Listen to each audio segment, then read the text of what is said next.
Hi అండి అందరికీ.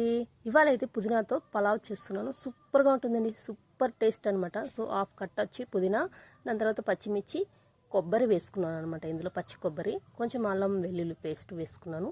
అలాగే కొంచెం పెరుగు వేసుకొని మెత్తగా గ్రైండ్ చేసుకోవాలన్నమాట. సూపర్ టేస్ట్ అనమాట. ఇందులోకి నేను జీడిపప్పులు ఎక్కువ వేస్తాను. ఇంకైతే ఉల్లిపాయ చూడండి, పెద్ద ఉల్లిపాయ అనమాట, సన్నగా తరిగి పెట్టాను.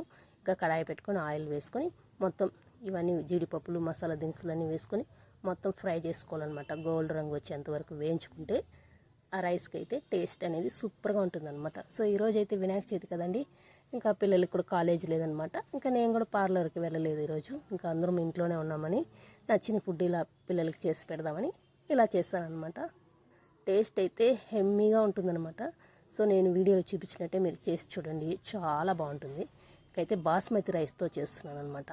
సో మొత్తం ఇలా కలుపుకొని నేనైతే ఈ బాస్మతి రైస్ అయితే 3/4 కిలో వేసుకున్నాను అనమాట. అంటే 3 గ్లాసులు రైస్ వేసుకున్నాను, 6 గ్లాసులు వాటర్ వేసుకొని చేసుకోవాలి. సూపర్గా ఉంటుందండి. అయితే దీనికైతే నేను కొంచెం కల్లు ఉప్పు వేసుకుంటున్నాను. ఈ రైస్లోకి అయితే టేస్ట్ అనేది బాగుంటుంది. సాల్ట్ కన్నా కల్లు ఉప్పు అయితే టేస్ట్ అనేది సూపర్గా ఉంటుంది.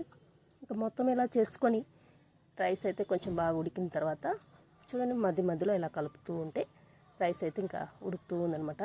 ఈ లోపల కొంచెం రైతా రెడీ చేసుకుందామని అయితే అనుకొని ఇంకా రైతా కూడా ఉల్లిపాయలు కూడా సన్నగా తరిగి ఇలా పచ్చిమిర్చి, కొంచెం తగినంత సాల్టు, కొత్తిమీర వేసుకొని మొత్తం బాగా కలుపుకోవాలన్నమాట. ఆ ఉల్లిపాయలు అంతా పెరుగు అంతా కలుపుకొని చేసుకున్నామంటే చాలా బాగా వస్తుందన్నమాట.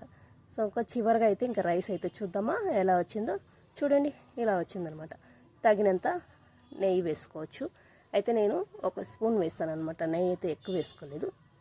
ఇంకా చక్కని ఇలా అంతా వంటలు చేసుకొని ఇంకా అయితే అక్క వాళ్ళ ఇంటికి అయితే వెళ్దాం అనుకుంటున్నాను. ఇంకా బోర్ కొడుతుంది కదా, ఇంకా అక్క అయితే రమ్మని చెప్పింది. ఇంకా నేను మా వారైతే అక్క వాళ్ళ ఇంటికి అయితే వెళ్దాం అనుకుంటున్నానండి. సో ఆ వీడియో కూడా మీకు పెడతాను, అక్క వాళ్ళ ఇంటికి వెళ్ళి ఏం చేస్తాను ఏమో అని. అయితే ఇప్పుడు ప్రస్తుతానికైతే ఈ వీడియో చూసి ఎంజాయ్ చేసేసేయండి.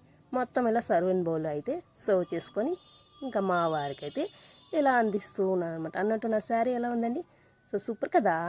సో ఇంకా మా వారికి అయితే ఇలా ఇచ్చేస్తానమాట. ఇంకా పిల్లలు కూడా హ్యాపీగా ఇలా తినేస్తారండి.